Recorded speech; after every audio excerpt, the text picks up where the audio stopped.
there, Tracy again with another video for Not Too Shabby Shop. In today's video, we're going to make and color this beautiful little bird scene. So let's go ahead and jump right in.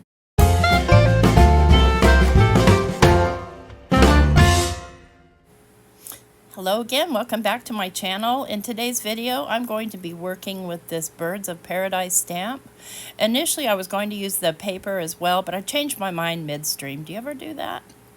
So I'm going to start out by stamping, and I'm going to stamp out this little toucan first. And I'm going to be coloring with my Derwent Inktense pens and on some Simon Hurley watercolor paper. And I'm going to tell you right up front that I would choose a different watercolor paper. It's great for simple watercoloring, but I really put it to the test with my Derwents, and it really kind of fell apart on me. So I just wanted to give that warning ahead of time. I certainly didn't want to paint this all over again. So I lived with what I had, but lesson learned, sometimes you need to use an expensive quality watercolor paper or a different one. Anyway, this one really didn't withstand. It has a smooth side, and I was working on the smooth side, so to be fair, it could be because the smooth side isn't quite ready for such intense watercoloring. So I'm going to clean off my one stamp, but I'm going to leave it in the platform. And I'm going to go ahead and actually not leave it in the platform. I'm going to go ahead and pull it out. And then I'm thinking I want to stamp the wild one, but I changed my mind again. Listen, friends, there's a lot of mind changing going on in this video. As I'm making the card, it just sort of evolves. So I'm thinking I want to make this part of the sentiment, and I end up actually cutting the whole sentiment part off, not because it was bad, the idea was bad, it was because I ruined it trying to watercolor in the circle. It just didn't work. I just had no luck with it. So just letting you know ahead of time, I'll only be using the flowers from this part. But let me show you how I got the sentiment in here in the first place. So I'm looking at this one, and no, it's going to be too big. The parts of the letters are going to get drowned out, but this is how I test it. So I stamp it on a little piece of acetate, and I can see there that you won't be able to see some of those letters, and that's not going to look good. So I'm going to pull those letters off, and I'm just going to grab probably the simple hello. And that should fit in there just fine. But this is how you test it. And remember, we can rotate those flowers in any direction we want to. So I'm going to lay the hello down there, and I'm going to test it out on my piece of acetate. And yes, I'm happy with how that stamps out, so I'll just clean that off, remove my acetate, and go ahead and stamp it down. Now, I am going to color this on camera, but I'm going to do it super high speed. So, just in the interest of time, I know some people like to watch the whole thing, and listen, I'm no expert at it. I just enjoy doing it, and I think that's the important part. Now I am heat setting this ink. This is the VersaFine Clair in the Nocturne. I am heat setting this to make sure it's nice and dry before I start painting on it. Let me get you zoomed in here so you can see what I'm doing a little bit better. And I'm going to go ahead and grab my Derwent Inktense pencils here, and they are a watercolor pencil, and I'm going to select some colors here. So I think I want to go with the paprika, and then I'm going to go with the fuchsia. I'm probably going to go with the sun yellow and the mango. And I don't have these set up in any certain order, so I do have to kind of pick through them. Definitely want the fuchsia. And we'll get the sun yellow. Where are you, sun yellow? You can't see my pencils, but they're up there. Up there. Up above where my cat... Oh, look, there they are. There we go. Okay, so I start out by basic scribbling, and I've just got a little bit of water and my little brush, and I'm just scribbling the pencils on because these are water activated. And then I'm just kind of blending everything together. And I will do a couple of coats, a couple of layers on here. And I'm going to do my leaves in some more tealy green shades versus some dark green. You could do them any way you want to. But I'm in the mood for teal. So now you see me doing my second layer. And I end up doing an actual third layer on here because I really want the intense colors. But I'm just adding in my shading with my fuchsia and my darker orange. And in pretty random places because, yeah, like I said, I'm not an expert at this, but I sure do love doing it. So I feel like it still needs another coat, and I'm looking up to see a picture of a toucan so I can kind of get an idea of what color they're supposed to be. And mine's going to be orange and black, and I probably will do the little light green around the eyes. Now I'm using several shades of gray and black to fill in my bird, because even though the bird's black, he's not going to really look that black. So now I'm coming in with another layer of my pencils here, just to intensify the color on those flowers.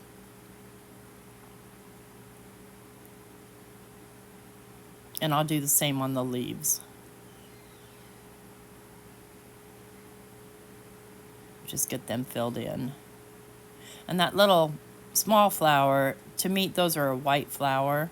So I'm just using a couple of, like a shade of tan and a shade of white. And then I'll just do another layer on my little bird. And I'll cut those out off camera. So now we're going to work on the background. So I have here some Distress ink oxide in pine needles. And I'm going to grab cracked pistachio. And I'm just going to grab a blending brush and just randomly blend these two colors onto the page. So I want this to kind of, you know, be a tropical representation that matches with my actual, you know, stamped and colored images. And so I'm just now filling in with the cracked pistachio. And then I'm going to do some, this is kind of a little weird reverse ink smooshing, and you'll see here in a minute. Just adding a little bit more of that pine needles. That's one of my favorite colors in the Distress line. Oh gosh, you know me, it's hard for me to pick a favorite, but you do see me using teal a lot, so I do kind of like it. I'm going to throw in just a little Mermaid Lagoon just for GP. I think it'll add to the coloring. So now I'm going to take and put water right there on my ink on my sheet, and then dip my background in that water. So versus putting the ink down on the sheet first and then dipping, I've already put my ink down and I'm dipping, because I want this to be relatively solid, but I also want that texture. So I just keep going back and dipping,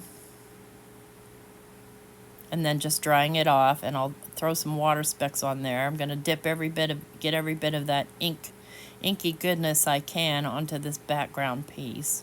And I could leave it here, but I'm not going to. I'm going to actually emboss this piece and then do something even more. So get ready. I've got this sort of leafy, this is my favorite embossing folder, and I'm going to go ahead and run this through my Vagabond and get it embossed.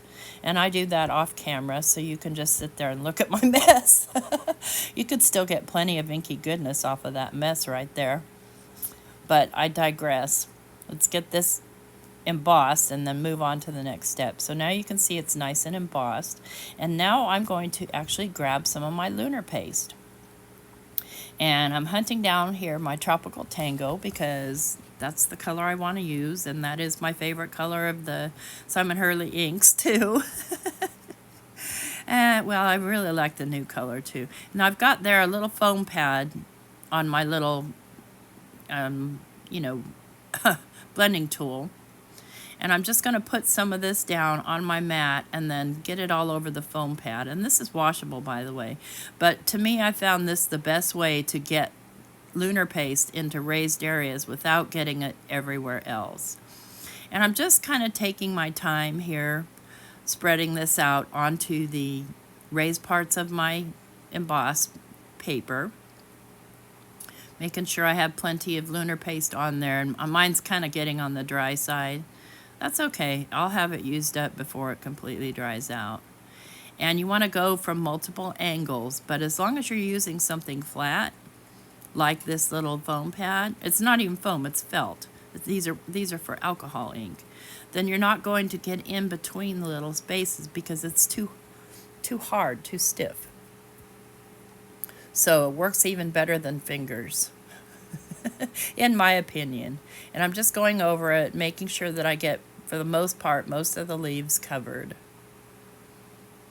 And this is just going to add a little bit of the darkness and a little bit of shine.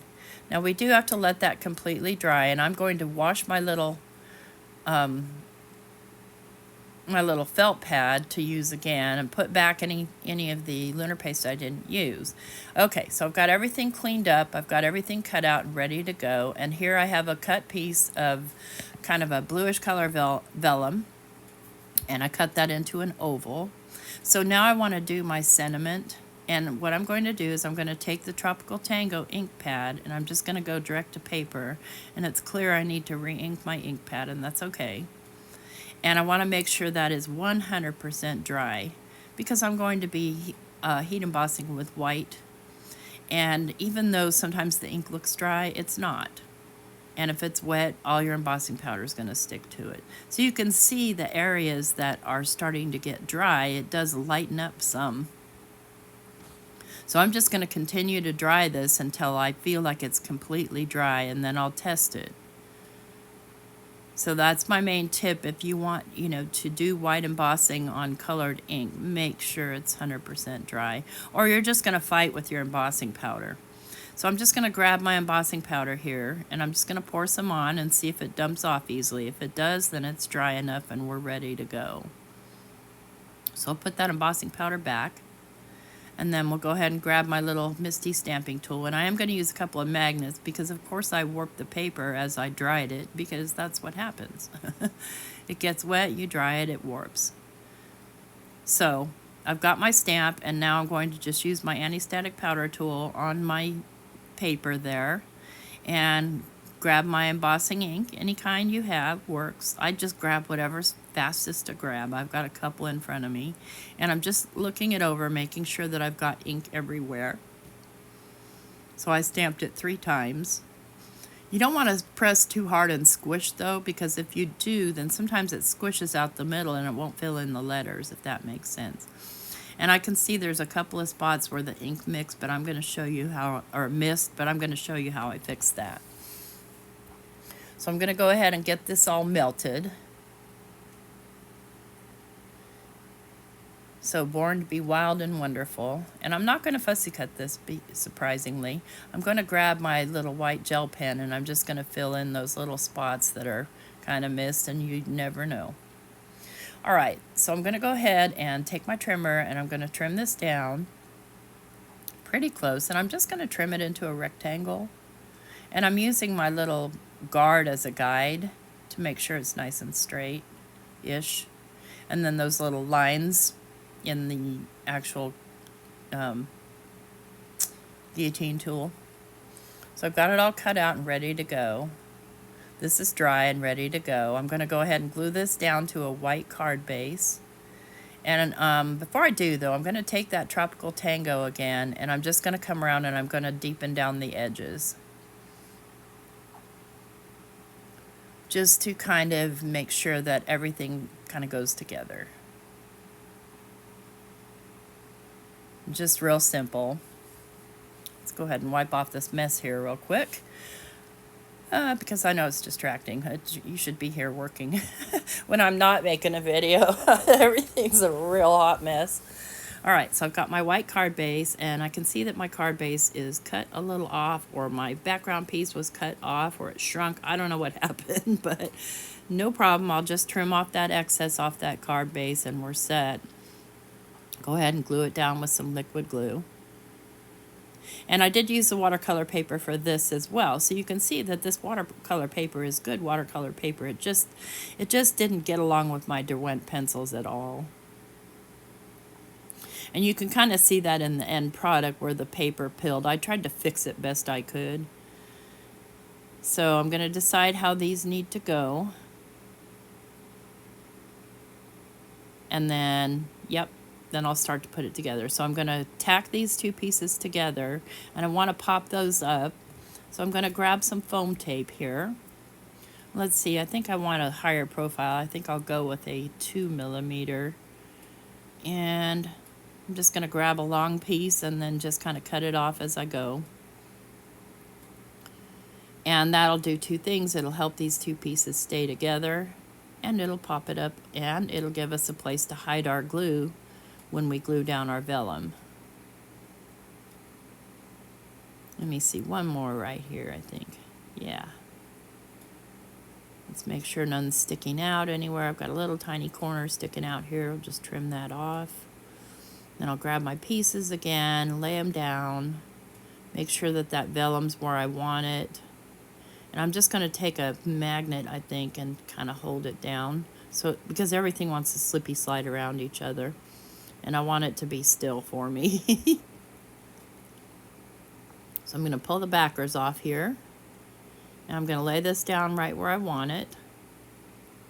And then I can add glue to the vellum, but I'm going to do my sentiment as well. And you know what? I think I'll darken the edges there of that sentiment as well. And let me just, I'm going to darken that with black. I'm just going to use my little tool and use what ink's on there. Turns out there's not enough, so I'm just going to add a little bit more ink, because I do want this to be pretty dark. Okay, we've got that added. Decide where I want this, and I'm going to glue it straight down just to the vellum for now. Make sure everything's sitting where I need it to be sitting. And then I can add glue to my vellum just back behind my die cuts. And stick it right down.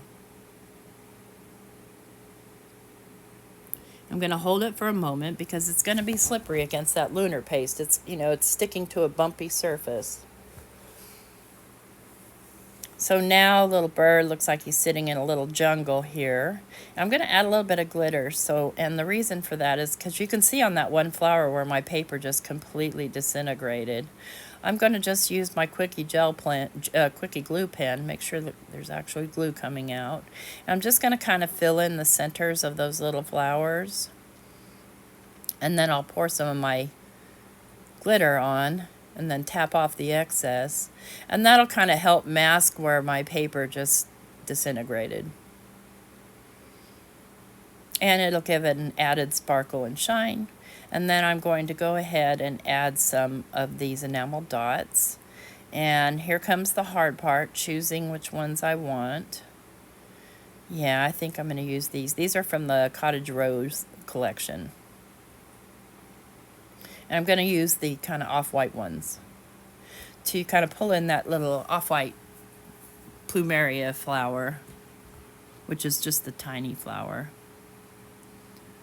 So let's see, and I'm just going to go 1, 2, 3, get on, there we go. That's it, that's the card finished. Here it is close up, you can see the little glitter. And I hope you like this video. If you do, please leave me a thumbs up. And if you're not subscribed to my channel, please consider subscribing and hit that notification bell so you'll be notified every time I upload a new video. Thank you so much for spending your time with me today. Have a great day. Bye-bye.